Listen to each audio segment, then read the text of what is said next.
All right, welcome everybody to another Black Men Read Conversation Author Chat. Today we are talking with Jesse Washington, who is the co-author of this great book, the October book of the month for Black Men Read. I Came as a Shadow, an autobiography of Coach John Thompson. And we have the co-author here with us, Jesse Washington. How are you today, Jesse? I'm great, man. Thanks for having me. Good, great. So I'm going to start off with your bio, and then we'll get into some questions. All right. So for those of y'all who don't know, Jesse Washington is a senior writer for ESPN's The Undefeated, which is a platform for exploring the intersections of race, sports, and culture. He began his journalism career as an undergrad at Yale University. He has worked at Businessweek magazine, the Hartford Courant, the New York Times, the Associated Press, served as the managing editor of Vibe magazine. He was the founding editor-in-chief of Blaze Music magazine. He co-founded the street basketball magazine Bounce and wrote 8 cover stories for the Houston Press. Jesse is the author of the 2008 novel Black Will Shoot, published by Gallery Books. And as you all know, he co-authored the autobiography of John Thompson that we're talking about today, which was published last year.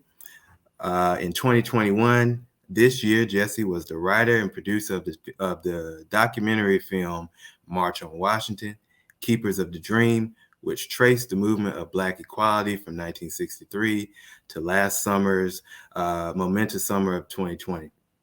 Also this year, Jesse directed the short documentary Bearing Witness, a portrait of Darnella Frazier, which told for the first time the story of the teen who filmed the murder of George Floyd. Jesse has won numerous awards, the National Journalism Award from the Asian American Journalists Association, Journalist of the Year Award from the Philadelphia Association of Black Journalists, 2 feature awards from the National Association of Black Journalists, and a 2019 Associated Press Sports Editors Top 10 Award for column writing. Jesse is married with 4 children, and you can find him giving folks the business on a basketball court near you. And I saw your video on YouTube where you schooled that young man on the and I was like, wow, if y'all watch that video, he's amazing. He has game, definitely has game. So welcome to Jesse Washington. Thank you. That was a very, very kind and charitable introduction. And I don't know if I could live up to that. I will say that poor young fella who invited me to play basketball, he was really bad. So he made me look great, so I'm okay. I will give you a few, but so that must be said. But thank you. It's great to be here. And that was very, very kind introduction. Great. All right. So I want to start off as a selling point for this book. And I believe this is a perfect book for our group, Black Men Read, because we are able to get into the head of this history-making college basketball coach, John Thompson. We are able to experience the joys, the triumphs, the many challenges that comes with being, the first at something, right? And so he also talked about issues that we have tended to talk about in our various clubs over the last few months, such as structural racism, negative perceptions of Black men, and this idea of how we prioritize, a career, let's say, in sports and music versus intellectual endeavors. So first question I want to start off with you is, how did this book project come about between you and Coach Thompson? Right. So Coach finally wanted to tell his story, and he took it on the chin for decades and was probably the most stereotyped and mischaracterized Black man that I have ever heard of in recent times. And he said, okay, now it's time for me to tell my story. I believe that his children convinced him to do it, and his 3 children were instrumental in this book coming to be. And that will be Ronnie, his youngest, who played for him at Georgetown, his youngest son, Tiffany, his youngest child, who is a teacher, and his son, John III, who went into coaching like his dad. So he decided to tell his story. They were looking for a writer, and I was fortunate to end up with the gig. Okay. And when you first started, and I think if I remember correctly in the book, you said this was a 2-year process before the publication. Had you met him before prior, or was this the first time working with him, or, what was the relationship like, and what was that process of writing and so forth, Right. interview? So there was no relationship. He had no idea. I had never met him. Not only that, he had no idea who I was.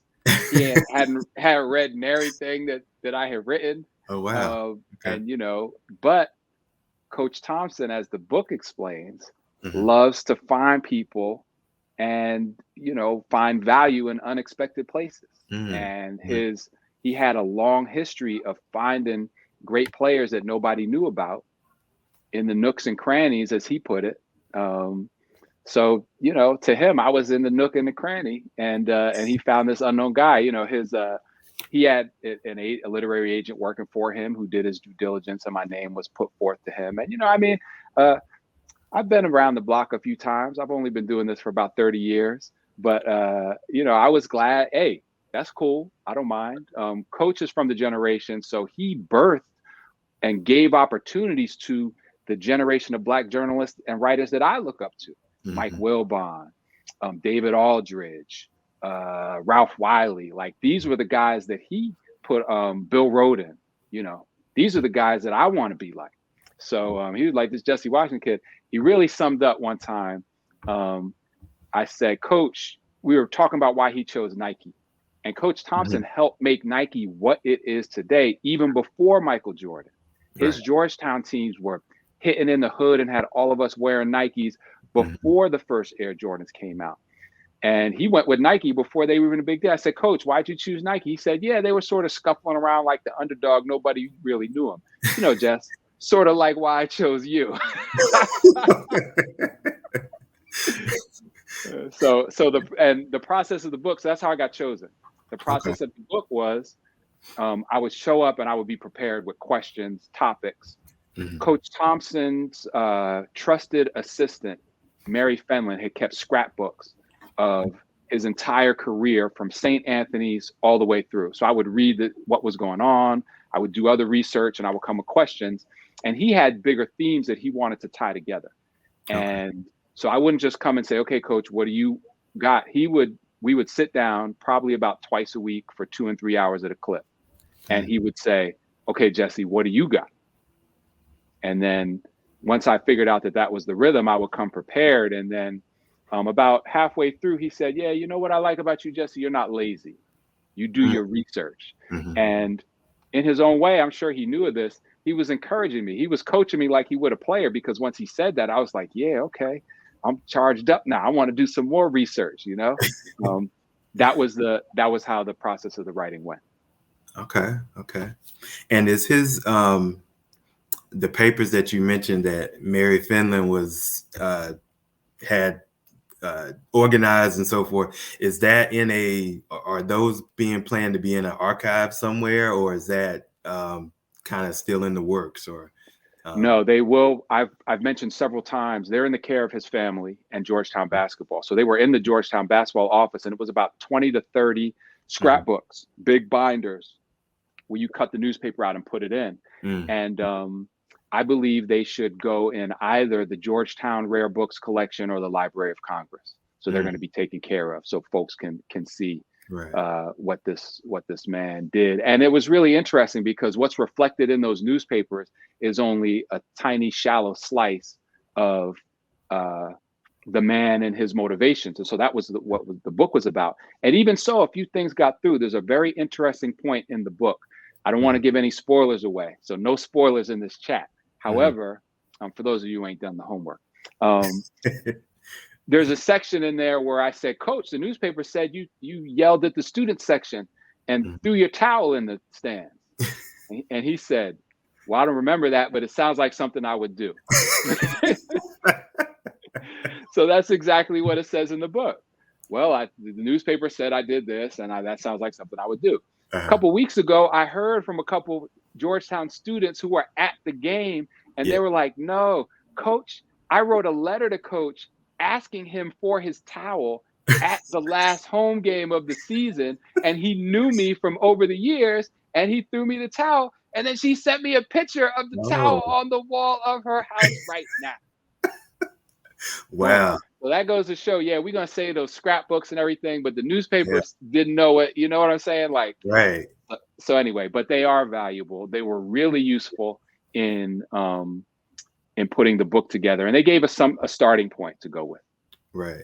And that's also the importance of those contemporary sources, right? That were actually there to be like, no, this is what really happened. Memories That's right. fade, but That's and I'm right. sure And that memory for them is like, yeah, I remember that because that towel was coming to me. So, bro, she has the towel in a glass case. It ain't just gosh, tacked wow. up by the nail on the wall. Yeah, Like, yeah.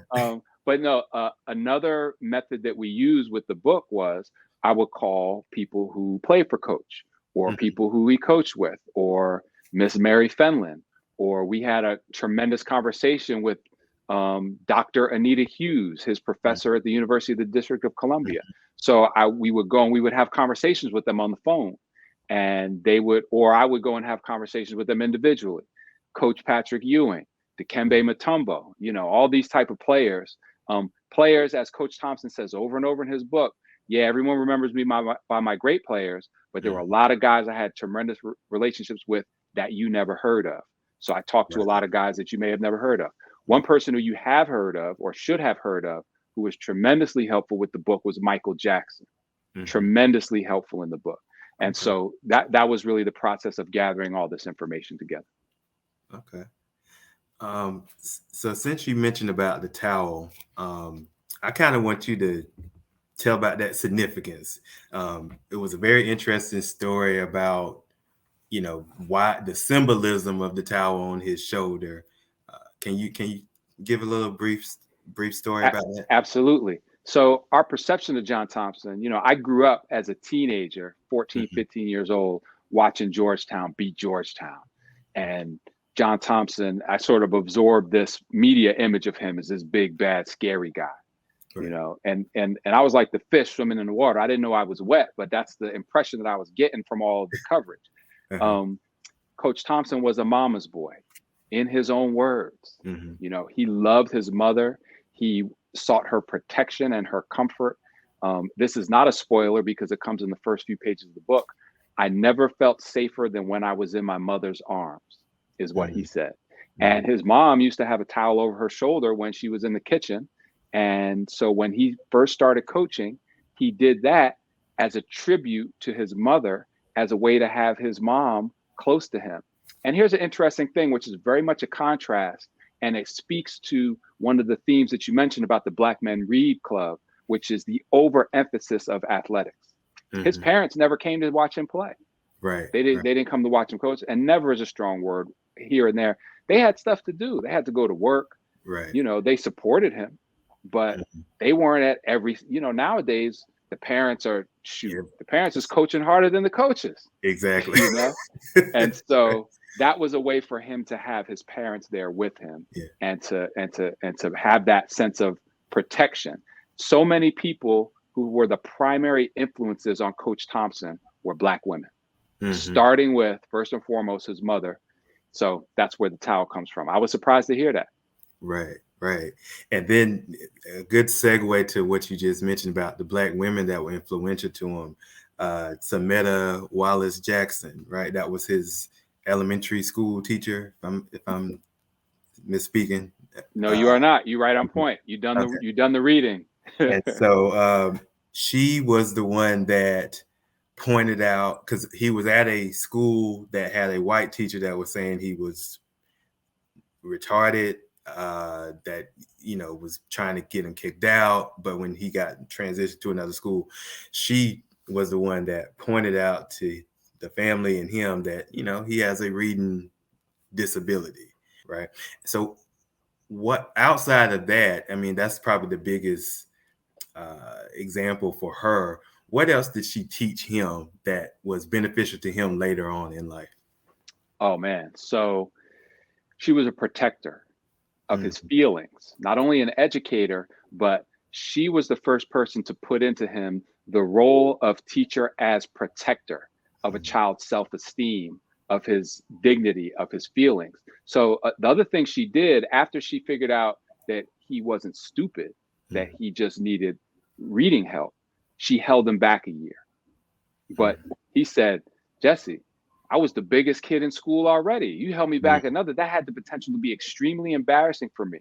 But when the graduation stuff was going on, she would send me on an errand to another part of the building. Or she would say, John, go do this for me over at so-and-so's office. Right. And so she would come up with a pretext to spare his feelings. Fast forward to him at Georgetown, if his students are having academic difficulties and he's going to suspend them from a game if their grades aren't up to par. The reporters are going to ask, why isn't so-and-so playing? He's not going to tell them, he flunked the math test. He's going to say, hey, put a knee brace on that kid. Right. Right. And so that protectiveness and the idea that, my role as an educator is to shield my students, AKA players, from criticism, from harsh scrutiny. Just because they're basketball players, they don't deserve to have their business out in the street like that. That seed was planted with Sametta Wallace-Jackson. All right. All right. So time and time again throughout the book, he comes to this refrain about valuing intelligence over athleticism. We kind of mentioned a little while ago. And he says that more money was made sitting down versus standing up. And so the weird thing about this was I kind of had this vision that this was more of a modern a modern Du Bois kind of argument, that argument between Du Bois and Booker T. Washington about, the value of the mind versus, kind of menial labor, that type of thing. So I kind of looked at that statement kind of in that Du Boisian sort of, the ideal. What's your thoughts about that? That's fascinating. No one has ever brought that up, man. That's why I love the Black Men Read book club, citing the Black men sources. Yeah. I think so. Coach Thompson, the most perceptive and intelligent people have the ability to juggle many layers and nuances at the same time. And that was one very strong characteristic of Coach Thompson. So he never addressed that directly, but I think that he would sort of weigh them out. He's not going to discount manual labor. His father worked with his hands in a tile factory, and his father, and again, this is no spoiler, he says it early in the book, first couple of pages, his father could not read or write because he didn't have an opportunity to get an education. So Coach Thompson has a great reverence for those who worked with their hands and put us in a position to be where we're at, to have time to sit down and read a book and things like that. But at the same time, he did, place a premium on education and on using your mind. But, I think he also would venture, he said his dad was the smartest person he ever met and taught him more than someone with a doctorate. So, and he was big on informal education as well. And you have to be smart to do a lot of these. I mean, hey, man, where would we be without mechanics? Right. Where would we be without plumbers and electricians and people who build our houses? I'll tell you what, man, that guy, that handyman fellow who comes and works on my house, that is a brilliant dude. He'd be solving problems, doing geometry in his head with, and here I am, the Ivy League Negro, I can't, so I think that Coach Thompson would have approached it from that perspective. And it would have been a balance, man. It would have been a balance between the Booker T and the WEB. That's a good point. And it makes very good sense because like nowadays it's like if you don't have the expertise, you're like, well, let me go on YouTube, see if I can figure it out. And then you're in a worse situation. You really got to call on them. No, my wife is like, Jesse, you need to get somebody to help you with that. Like you about to hurt yourself. Why don't you call so-and-so? I respect it, man. I respect and appreciate everybody has a contribution to make to society. And some people make it with their hands And don't think that they're stupid just because they didn't get a college degree. No, sir. Right. So, Right. that's something that I definitely picked up from Coach. He really valued that level of contribution. Okay. All right. So tell us about the significance of the chapter, the name, not the chapter, but the title of the book and where that came from. Wow. Man, I'm not even lying. I just sort of got a chill because even after all this time of working on the book and it's been out, just the name is so poignant and so meaningful. So it goes back, it starts with the title of the book, I Came as a Shadow. It starts with the fact that Coach Thompson was so aware of our emphasis of athletics over intellectual pursuits. And as a young kid, he says, the only examples of success I had were athletes. Joe Louis would knock people out. Jackie Robinson would hit the ball, those type of things. Elgin Baylor, his hero, his idol, something above a hero is how he called him. The rabbit. These were the people who were celebrated. But he said, I lived in Booker T. Washington projects and didn't know who Booker T. Washington was. I'm sorry, not Booker T. Washington. Frederick Douglass. Yeah. Right. Yeah. And so he had an uncle. His uncle's name was Louis Grandison Alexander, his mother's brother. And he was a poet and a playwright and part of the Harlem Renaissance. And contemporaries and homeboys with Langston Hughes and Countee Cullen and Elaine Locke. And that was the first man that Coach Thompson ever saw celebrated for using his mind. And he said his mom would be like, oh, Countee Cullen came by the house to see, your Uncle Louis, and so on and so forth. And that made an impression on him. He was like, wow. And so as he got older, he engaged with his poetry and so the way Coach Thompson said, he wasn't very direct with, I think he sort of did it partly by nature and partly because he wanted to see if I could keep up. So he would say in passing early on, I had an uncle. He was a poet, Louis Grandison Alexander. He had this, I know one of his poems by heart, Nocturne Variale.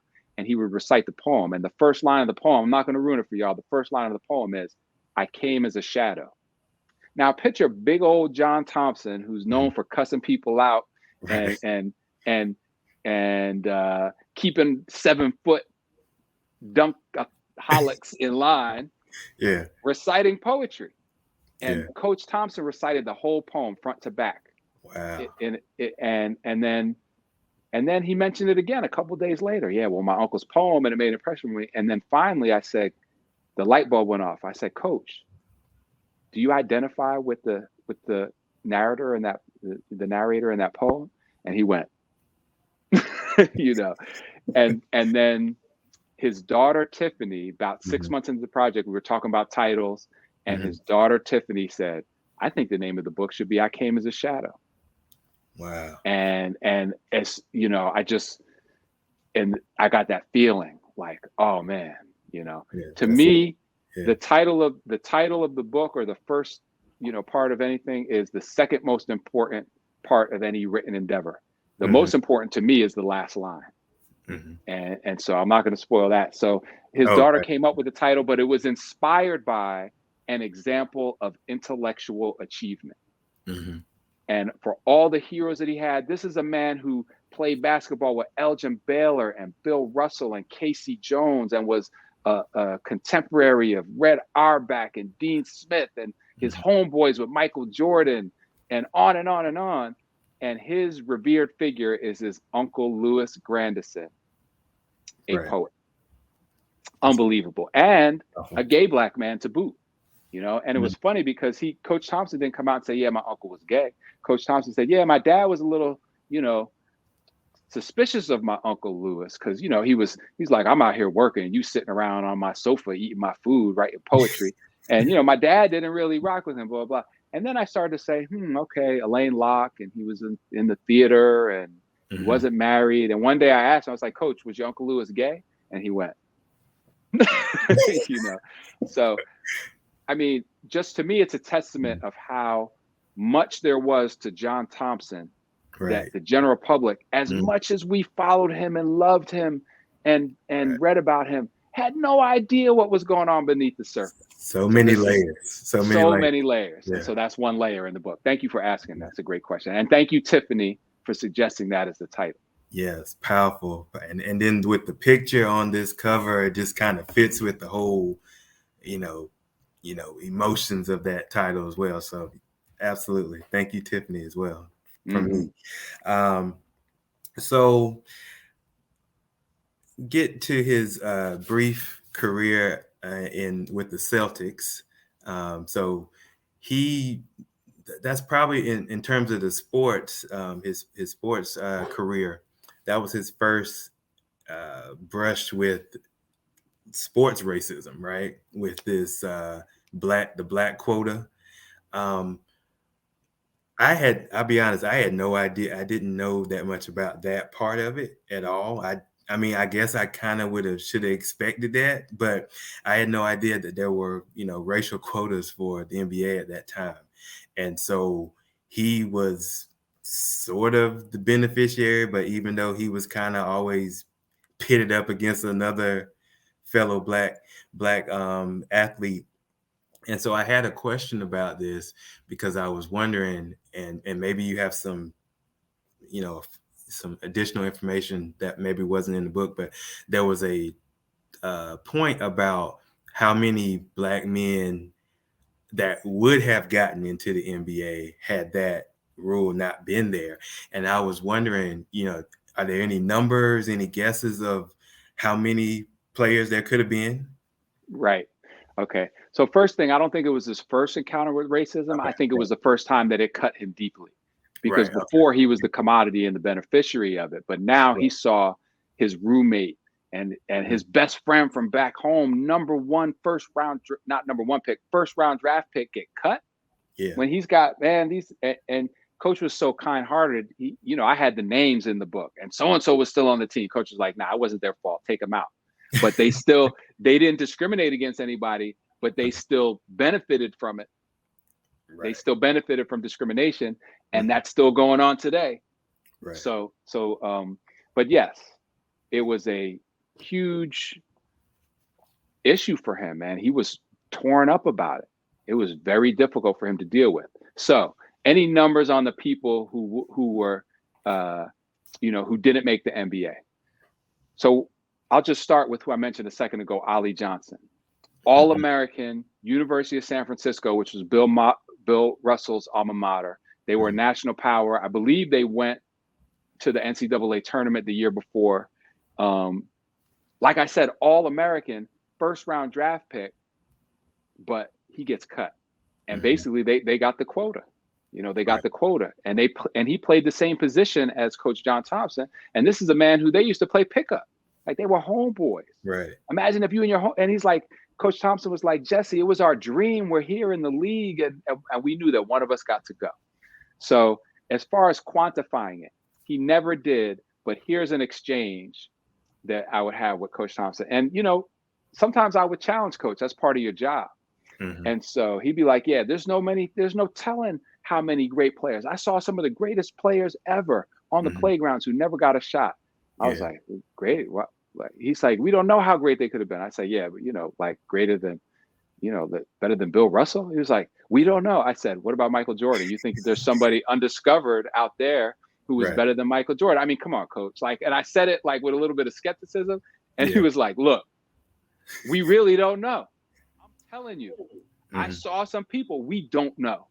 Right. And I was like, so in sum, Coach believes that there is a significant chance that a better player than Michael Jordan was kept out of the NBA because of racism. And it makes sense. Right. It makes sense. I mean, like they had 3 per team, 10 teams. What's that? 30, 40 guys. Right. Some teams only had 1 or 2. So it's really it's amazing.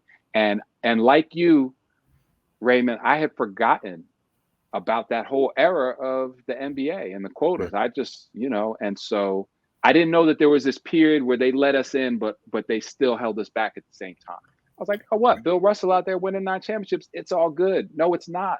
because Ollie Johnson got cut and Laverne Tart got cut. Right. And all these other brothers never even got it. I mean, shoot, Elgin Baylor barely got recruited out of high school. Mm-hmm. And he was like about 4 or 5 years ahead of Coach Thompson, you know, so he graduated from high school in like the 1950s.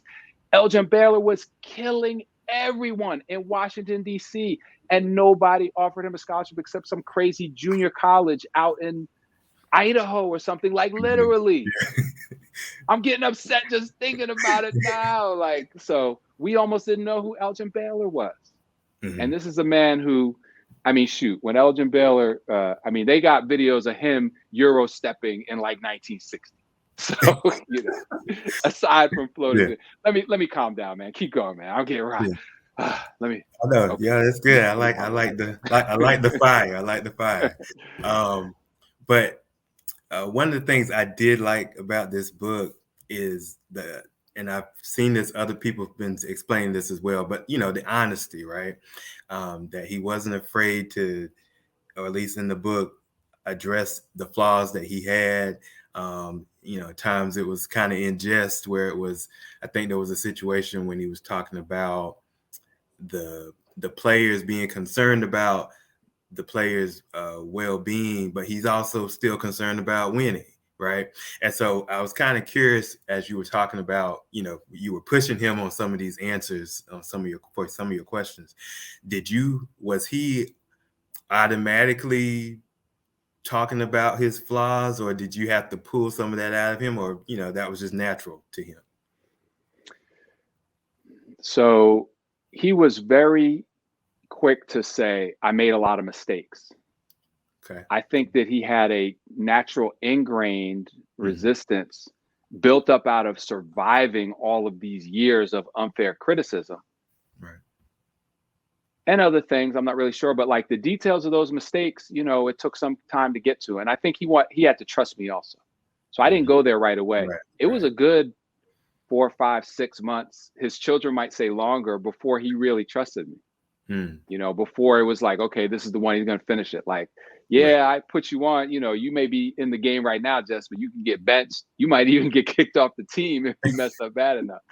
So, but he was very upfront about, number one, his motivations and his selfish aspect of his motivations. You know, early in the book, he's just like, yeah, I was trying to help these kids, man. I felt the obligation to help these kids, but I wasn't trying to help any slow, short dudes. Right. Yeah, that's that part. You know, win these games. You know what I'm saying? Like, he's very honest about that.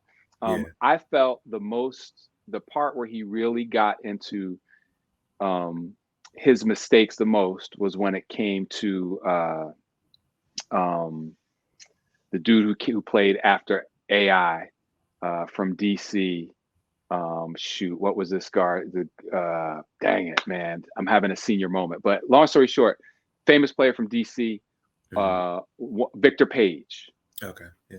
You know, Victor Page had a real rough way to go. And in the book, I'll let Coach say it for himself. I won't put words in his mouth, but he expresses some profound regrets, and he takes responsibility for it. You know, he's not, oh man, that kid let me down.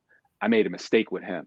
He takes all the responsibility for making the mistake and for not being able, the fact that it didn't work out, he doesn't blame the kid. Right. You know, he doesn't blame the kid. Same thing with Michael Graham. Right. You know, Michael Graham, he had to put him out, and he said, you know, he was a smart kid, but I couldn't blow that spark into a flame. So to me, man, that's amazing, because think about how many coaches these days are quick to just kick a kid to the curb and be like, you know, forget you. So, you know, now Coach probably did a few of those, you know. And the other thing he was very honest about was, he says, yeah, man, some of the guys who played for me, they really dislike me, and they hope they never see me again. and I feel the same way about some of them too. Right. Yeah. I mean, it's honesty. I mean, and we have situations with people in our own lives like that, right? So yes, sir. That's believable. Definitely believable. But you know, that reminds me of that one of the lessons he learned from Dean Smith, which was about, I think he had told him, whatever you do, don't blame the players. Take the L for yourself, right? Yes. Yeah. Yes. He said, because if you blame them, then it's over. But if you blame yourself, you keep searching for the answer. And that is such a powerful thing for coaches, for educators. Like, we can't give up on these young people. Right. I mean, and we gotta, I mean, there was, I'm just continually and still to this day amazed at this person and the qualities that he had. And, I'm sure some people he determined, hey man, I can't, like, you gone too far and you got to go. Right. Right. But that's what he said in his book, coaching was a lot like being a parent, and for those of us with children, we know how it is. Okay, when do I punish my kid? When do I support him? How do I, and so he always kept looking for the answer. Sometimes the answer was, you got to get on out of here. Yeah. So one of the examples that's mentioned in the book about how he protected his players and cared for them was the Proposition 42. Can you talk a little bit about that? I don't know if that's too much of a spoiler about in the book, but no, I think we want to share. Yeah, I think we should talk about it because it's one of his most widely known accomplishments. Okay. And it's amazingly relevant at this very moment in college basketball. I'll start with the fact that there is now a proposal in front of the NCAA. An NCAA committee has made the proposal to not require the SAT for college athletes. And this follows in the lead of a lot of colleges that are making the SAT optional because they understand that, as Coach says in the book, everyone who takes the SAT, it's a standardized test, but we don't have standardized education. Right. So how are you going to judge everybody by the same number when some people are not as well prepared as the others? And guess what? It's the rich kids, the wealthy kids, who generally are better prepared. So back in the 80s, late 80s, early 90s, the NCAA previously had you would be getting, kids who couldn't read into college, and they just come play ball, and they would keep them eligible with some remedial courses. And then when their eligibility was done, they would just kick them out. So they said they had to do something about that. So then they started requiring certain combination of grade point average and SAT score and ACT, what have you. And then they passed a rule. They went too far, and they passed a rule that said, if you don't have an 800 on your SAT, you can't get any scholarship whatsoever. Now, previously, you could get a scholarship and you come to college and you sit out a year and you get ready. And so now they said you can't get any scholarship, whatever. And Coach Thompson understood that this would disproportionately impact low-income Black kids. And he remembered that he was not a good test taker. And he said, I don't remember what I got on my SAT, but it's likely that I would. And everybody knows, if you miss out on that first go round, you done for. They're going to forget about you and move on to the next. So he said, I'm going to do something about it. And he sat out of a game. And he did it very strategically, thought it all the way through, consulted with his athletic director. He told the president of his university what he was going to do. He didn't ask for permission. He informed him, at the next game, I'm going to walk off the court.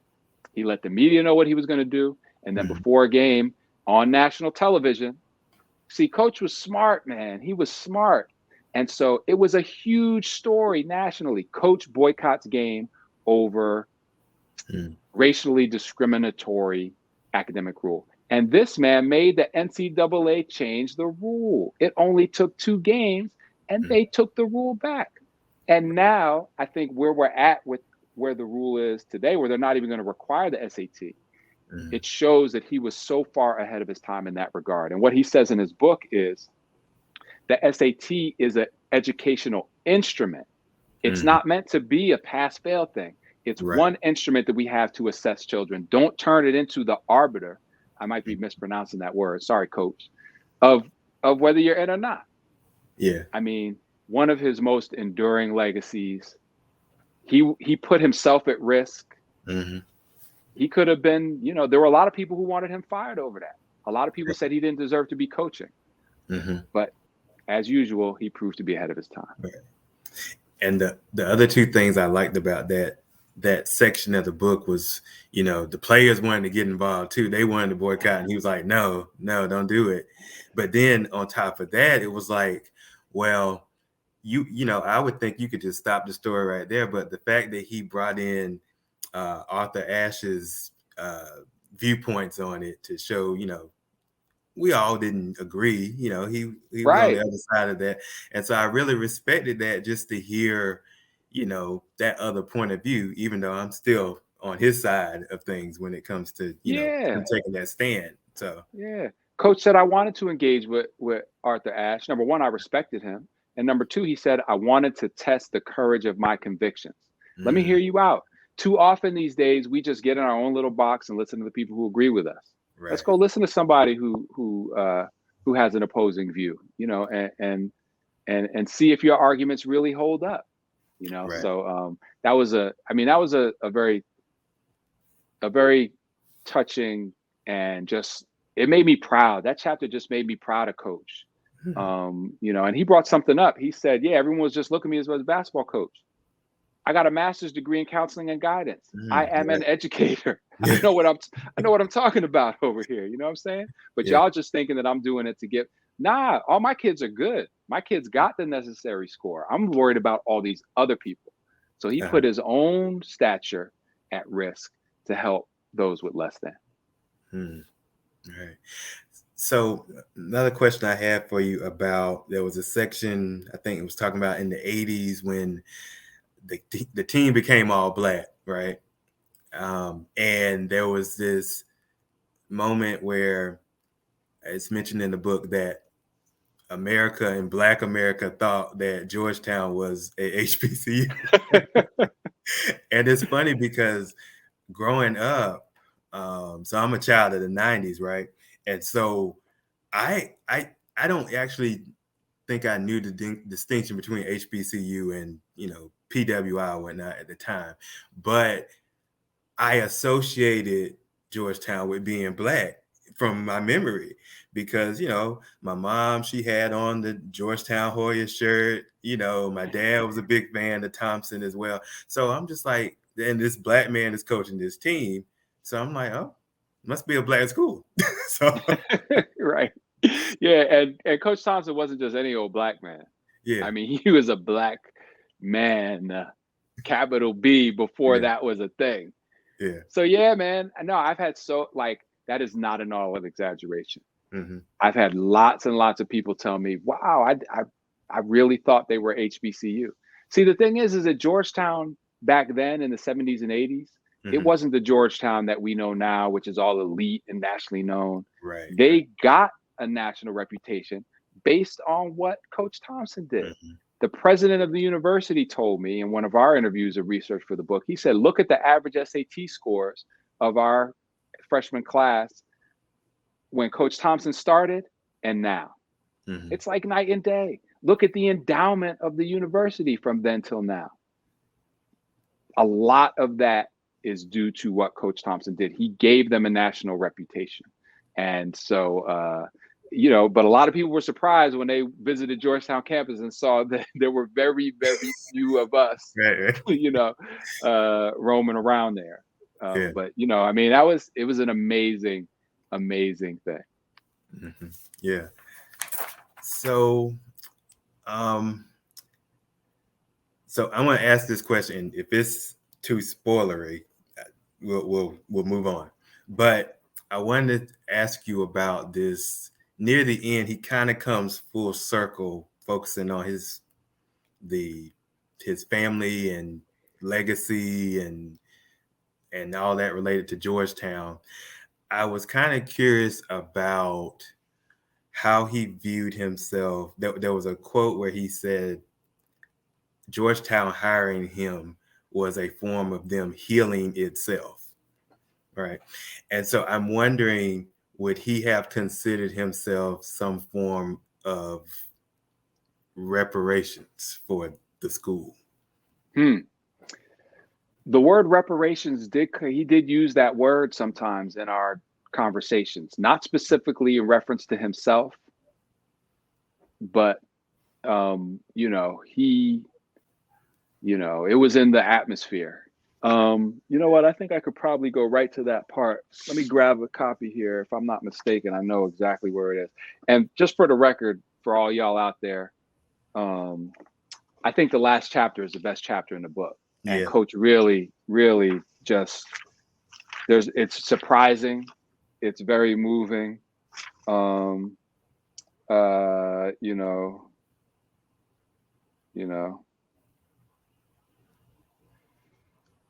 Yeah, so he's talking about what Georgetown did when they discovered that they had sold 272 enslaved Black people in order to keep the university alive. Mm-hmm. And so he talks about, reparations in terms of Georgetown's response to that. And then he sort of places himself in that history in a very surprising way. So I don't know if Coach thought of himself as reparations. He did, and we have to go back to when he got hired. Georgetown wanted to hire a Black man to coach their team in 1972. Mm-hmm. And it's a fascinating story how that happened. And it was described, Coach described it, and then a central figure in him getting hired was Mr. Charlie Deacon, who is still to this day the Dean of Admissions at Georgetown. He said, hey, go talk to Charlie about it. And it was exactly like Coach described it. So they wanted to hire a Black man. And I mean, it was really fascinating to me because obviously he was extraordinarily well qualified for the job, right? The proof is in the pudding. Right. But still, you got people saying, "Oh hired him because he's Black. It's not fair. You got a break." You didn't get a break. Think about how hard he had to work and overcome twice as hard, 3-4 times as hard just to get to the point to be considered. And we're still dealing with that in our jobs, in our university admissions. Oh, Jesse, they got the undefeated. That's just, ESPN reparations for Black journalists. Man, bro. And it's why Coach Thompson's story is so relevant to the times we're still dealing with this stuff. And he shed such a unique light on it. So I don't think he would have thought of himself as reparations. It'd be interesting. I would love to ask that question to the current president of Georgetown, Jack DeGioia. And that was long before the term, they hired this man in 1972. So you know what? But as I'm thinking about it, I don't think it was reparations because Georgetown did it out of their own self-interest. True. You know what I'm saying? Like Georgetown was like, we're in a city, majority Black. They burning it down over there. Yeah. We're really not doing the right thing. Right. Like we're not doing the right thing. B, these niggas might come over here next. They might come out so let's you know what I mean? So I don't think it's reparations if you do it in your own self-interest. So but then again, it may have served that function. Again, Coach Thompson would have broken it down. That's like a lecture that he would have given his team after practice. Michael Jackson said Coach Thompson would tell everybody to sit down and practice, and we might talk for an hour. We might talk for 2 hours about things that had nothing to do with basketball. Nothing to do. Can you imagine? Like Coach Thompson loved John Calipari. He respected him. Mm-hmm. Can you imagine Coach Calipari doing that? Even Krzyzewski. Right. Man, right. It might be a quick 5 minutes. You know what I'm saying? He might even bring in a guest, but shoot. Wow. 2 out, and Michael Jackson emphasized that he was not exaggerating the duration. So what you talked about is something that Coach Thompson would have come at from a number of different angles. That's a great question. Mm-hmm. I don't think there's a simple answer, but it's a extraordinarily important question to consider right now at this current moment when actual reparations are beginning to be seriously considered and even disbursed. Right. In the United States. I just came back from Evanston, Illinois, which is the first municipality in the United States to actually give reparations. If you were Black and lived in Evanston, Illinois during a certain time period, or your parents or grandparents did, you can get $25,000 in housing expenses, costs, mortgage assistance, home renovations. So again, Coach talking about reparations. Here they come. Thanks, man. That was a great question. Thank you for bringing that up. No problem. So one of my final questions before we wrap up is, so hopefully this won't be the last John Thompson book that we have, maybe a future biography comes out years down the road. So my question for you is, what do you hope readers, sports historians, biographers take away from this autobiography as they're writing, maybe a more comprehensive book about his life years down the road? Yeah. His unique place in history. This man was a bridge between eras in so many ways. And the biggest example of that, I think, is he had an extremely close relationship with Red Auerbach. Mm-hmm. So there really is, he said Red Auerbach is his coaching DNA. He had an association with him and was mentored by him since the age of maybe 14, 15, 16 years old. Mm-hmm. Fast forward, Coach Thompson is the one who gave us Allen Iverson. Right. If there's no John Thompson, Allen Iverson is that street legend who might have been the greatest NBA this and that, but we never heard of.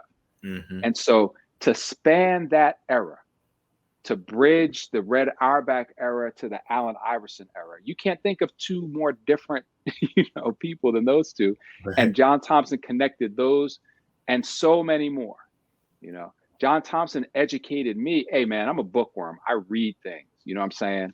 Mm-hmm. And I did not know who John McClendon was. And if you mm-hmm. don't, please look in the index of Coach Thompson's book and let him tell you. Mm-hmm. And so I hope that people will soak up the history and appreciate the role that this man played of really bringing basketball as a whole into the modern era in terms of opportunities for Black people, of Black people having a chance to run the show. When I was growing up and saw John Thompson on TV, there wasn't Black people running anything that I knew of, mm-hmm. And now look where we're at, so right. Rest in peace to Colin Powell. We had a Black Secretary of State, Black president, a Black coach who proved that Black people deserve the opportunities to be the leaders of a program, to achieve with their minds. So I hope that people really consider the role that he played in history, in his telling, and what he had to sacrifice and endure, and the names he had to be called, and the stereotypes and the racial profiling he had to experience in order to make that happen. Great. There's so much more we could have talked about in this book. Like we didn't even get into like the what you just mentioned, a lot of the racial incidents that happened, or some of the players outside of Allen and Patrick Ewing and so forth. But I want to be cognizant of your time.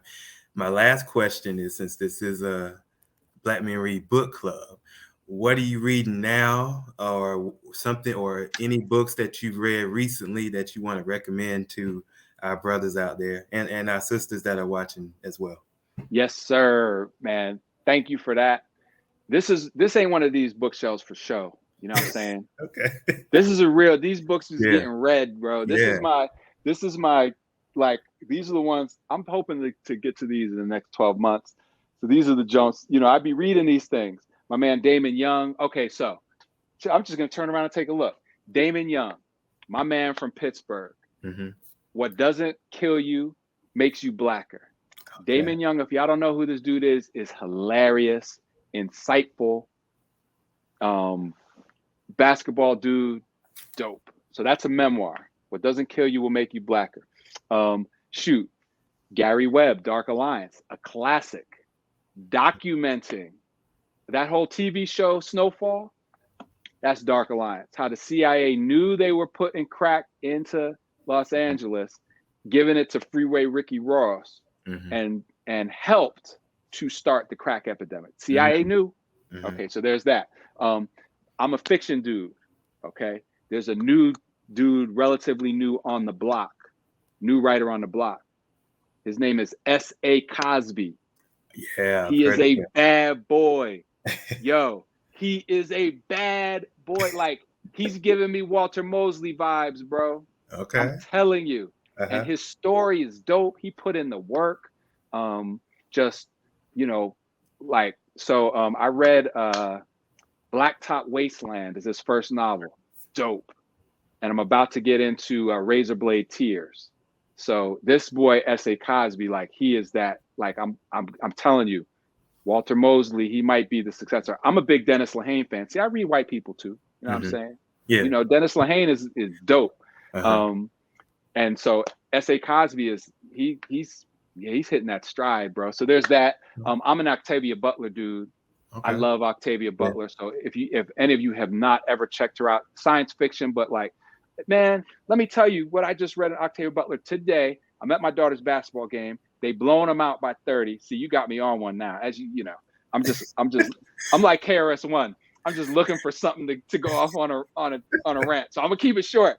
But you got me. This is my passion. I love these books. So in 1998, Octavia Butler wrote this book, and it's post-apocalyptic, set a couple years from right where we are right now. And she wrote about this president. There's a white president who is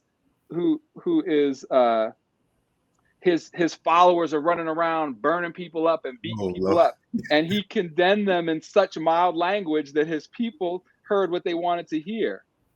And then she said that the president would say, "Join us. Our doors are open to every nationality, every race, blah, blah, blah. Help us make America great again." Wow. Wow. Wow. Rest in peace, Octavia Butler. She saw the future. She wrote that in 1998. She's a prophet. Yes. I hope not, because some of the crazy stuff we have in the book. So let's not get too prophetic. Right. So let me just do one more. I mean, y'all are up on Colson Whitehead. That's another bad dude, man. Yeah. Oh my goodness. He's vying for the GOAT crown. So all of his stuff, I haven't read his latest yet, but the Underground Railroad was dope.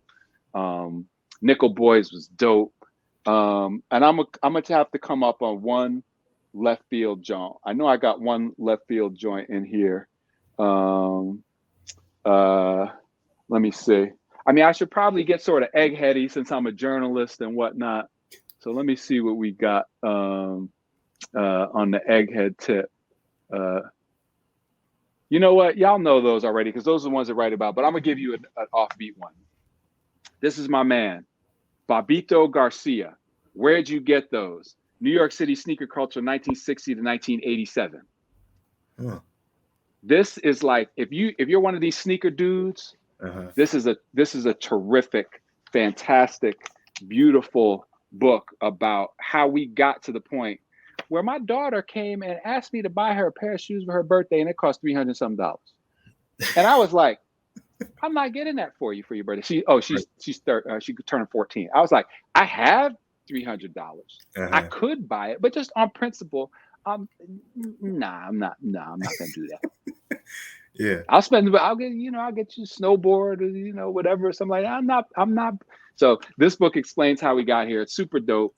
My man Bobbito Garcia, look him up at Cool Bob Love on all your social media. That's what I got, man. You got me riled up, man. That's how I know it's a good session, man. Black men read, y'all, man. This is awesome. This is awesome. Whew.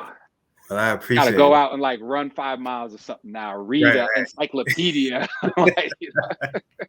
Nice. What was the name of the Octavia Butler book that you were saying? Oh man, that one was Parable of the Talents. But she has so many, man. Just take your pick. Take your pick. She is a science fiction writer. All of her characters are Black. Her stuff was written, she was in the 80s and 90s that she wrote. She's passed away some decade or two ago. But Octavia Butler, unbelievable genius. She is my favorite writer, which is saying something, all the people I name. But if you want to have fun and be engaged in a quick novel, that S.A. Cosby will treat you right. If you want to dig into, if you want to win all the arguments at the barbershop about the crack epidemic, then Dark Alliance is the one for you. You know what I'm saying? If you want to know the first Nikes to have the skinny swoosh instead of the fat swoosh, get my man Bobbito's. Where'd you get those? You know what I'm saying? Man, I could go on. See, Jesse has got y'all covered, y'all. He's got y'all Yes, covered. sir. Yes, So, sir. Yeah, I'm at Jesse Washington at Twitter. If anybody wants to tweet me with at me with your favorite books, because I'm always looking for dope stuff to read. So at me. Okay, here's my last left field joint. Okay. So right now, all this stuff going on with China, right? In Taiwan, y'all reading the newspaper, you know, like China's about to invade Taiwan. We're like, should we go? Like, what should we do? Do we care? You know, are they going to listen to us? Well, a couple of years ago, these dudes, this retired admiral wrote a novel with another dude called 2034. And it's about a war between America and China. And it had me straight shook daddy reading this thing like, yo, I'm glad I don't live on the coast because it might go down. Right. So that was and that don't have nothing to do with Black people. You know? But, you know, we are a well-rounded people. Right. You know what I'm so that was a good one. The title of the book is called 2034. It's a fast read. It's dope. Okay. You know, I'm sure that y'all are up on sort of like there's this new canon emerging of these nonfiction pieces, the Between the World and Me's, the How to Be Anti-Racists. You know, all those books are terrific and commendable and deserve all the attention that they're getting. So I tried to go a little left. You know, I endorse those. I have those too, but I tried to go a little off the beaten path with y'all. Yeah, and sometimes you need that palate cleanser to, you know, to kind of take you away from that sometimes, because staying in that is not good for your mental health. Word. Yeah, man, you'd be out there just straight slapping people for no reason. right, exactly. Yeah. But I want to thank you again for coming and talking with us about this book. Everybody who's watching this, who will be watching this, if you haven't read this book, get it, read it. We're going to have a great discussion about it on Sunday in our Black Men Read Book Club discussion. It was a very powerful book. I enjoyed it. I've been sharing tips and not tips, but snippets and quotes to my parents, you know, who were followers of John Thompson for years, and they've enjoyed hearing it, you know, living it vicariously through me. So, but yeah, anyway, man, he got some quotes in there. My man be dropping some quotes. I'll give you one as a teaser, talking about how he would recruit guys who knew how to, you know, they might fly off the handle, but they knew how to handle themselves. You know, they knew how far to go. And he said, "I'd rather calm down a fool than resurrect the corpse." Yes. There you go. I had to sit with that one. I was like, you gotta sit with that one. This man, John, man. Let me just conclude by saying that expressing my deepest appreciation to Coach Thompson for deciding to tell his story, for deciding to share it, and to his children for facilitating that process, for urging their dad to do that, for helping me to get selected. And this gift that he left us is tremendous, and I hope you all enjoy it. I am grateful to him for what he has done with his book. This is Coach John Thompson's book, in his words. Everything in here is what he wanted it to say, and I hope that you enjoy it. That's a great ending to our discussion. Thank you, Jesse, for being with us again. And we will see you all next time for our next author, which will be coming sometime soon. Be on the lookout. Thank y'all. Y'all have a great evening, and we will see y'all next time. Thank you.